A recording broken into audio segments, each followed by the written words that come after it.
ಮಲ್ಪನಂಚಿತ್ತನ ಬ್ರಹ್ಮಲಿಂಗೇಶ್ವರ ದೇವರು ಎಳುವೆರು ಸಿರಿಕುಲು ವರಿಕುಮಾರನ ಸನ್ನಿಧಾನಡು ರಾಜ್ಯಕೋಟಿ ಕಲಾ ಸಂಸಾರ ಸನ್ಮಚ್ಚಡು ಭಕ್ತರು ದಾವರ ಮಲ್ಪನಂಚಿತ್ತನ ಪ್ರಾರ್ಥನೆ ಅನಾದಿ ಕಾಲದ ಕಟ್ಟ ಪೂರ್ವ ಕಾಲದ ಪದ್ಧತಿ ಯಾವರಾಯನ ಕಾಲುಡು ಈ ಜಾಗಡು ಎಳುವೆರು ಸಿರಿಕುಲನ್ನು ಮತ್ತೊಂದು ಪೂರ್ಧ ಉಂಗುಷ್ಟ ಅರಳಾದ ನಿನ್ನ ಜಡವೆಂಪಿನ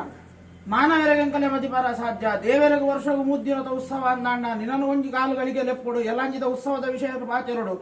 ಆಪುನಂಚಿತ್ತನ ಬೇಲೆನು ಪೊರ್ಲುಡೆ ಮಲ್ಪಾವಡು ಬನ್ಪುನಂಚಿತ್ತನ ಪೂರ್ವ ಹಿರಿಯರು ಮಲ್ಪುನಂಚಿತ್ತನ ಕಟ್ಲೆ ಪ್ರಕಾರವ ತಿರಿತಾತ ದಿನಟು ನಿನ್ನನ್ನು ಉಂಡು ಮಲ್ಪುನಂಚಿತ್ತನ ಬರ್ತು ಕುಮಾರ ಅನಾದಿ ಕಾಲದ ಕಟ್ಟು ಪೂರ್ವ ಕಾಲದ ಪದ್ಧತಿ ಉರ್ಕಿ ತೊಟ್ಟದ ಮಣ್ಣುಡು ಅನ್ಯರೆಲ್ಲದ ಚಾಕ್ರದ ಮಾಣಿ ಆವಯ ಏನನ್ನು ಮಾಯ ಮಲ್ಪಲೆ ಬನ್ಪುನಂಚಿತ್ತನ ಬರ್ತುಡು ಕುತ್ಯಾರದ ಅರಸಗು ಆಪತ್ತನು ಬಾರ್ದು ಬೊಳ್ಳೆಟ್ಟದ ಮಣ್ಣುಡು ಬೊಳ್ಳಿವಕ್ಕಿದ ಬುಗರೆ ಅದು ಮೆರಪನಂಚಿತ್ತನ ಬರ್ತು ಆ ಜಾಗಡು ಮಾಯ ಮೆರಂಬತ್ತನಂಚಿತ್ತನ ಬರ್ತು ಹಲವಾರು ಕಡೆ ಕೆಲವಾರು ಮುಂಚ ನಿರ್ಧಾರ ಮಲ್ತೊಂಬತ್ತನಂಚಿತ್ತನ ಈ ಜಾಗಡು ಏನಿ ಕಾಲದ ಗೊಂತನು ಒತ್ತೊಂದು ಊರ್ದ ಉಂಗುಷ್ಟ ಅರಳಾದ ನಿನ್ನ ಜಡ ಬನ್ಪಿನ ಮಾನವರಿಗೆಂಕಲೆ ಮದಿಪರ ಸಾಧ್ಯ ಸತ್ಯಾನುಭಕ್ತಿಡು ಇನಿತಾದಿನೊಟ್ಟು ನಿನ್ನನ್ನು ಉಂಡು ಮಲ್ಪುನಂಚಿತ್ತನ ಬರ್ತು ಕಾಲುಗಳಿಗೆ ವಿಷಬಾದಿ ಪುಂಡ ಗ್ರಾಮ ದೇವರ ನಂದು ಮಲ್ಪನ್ನ ಆಪುನಂಚಿತ್ತನ ಕಟ್ಲೆಯನ್ನು ಪೊರ್ಲುಡೆ ಮಲ್ಪ ಒಂದು ಆಕಾಶ ಮಾರ್ಗೊಳಿತನಂಚಿತ್ತನ ಸತ್ಯ ಬಿಂಬಡ ಒಂದು ಬಿಂಬಡಿಂದ ಚಿತ್ತನ ಸತ್ಯ ಎಂಕಲ್ಲಕ್ಕಂತ ಅಪ್ಪ ಬದ್ದಿ ಬಾಣದ ಮತ್ತು ಪದಿಮೂರ್ಣ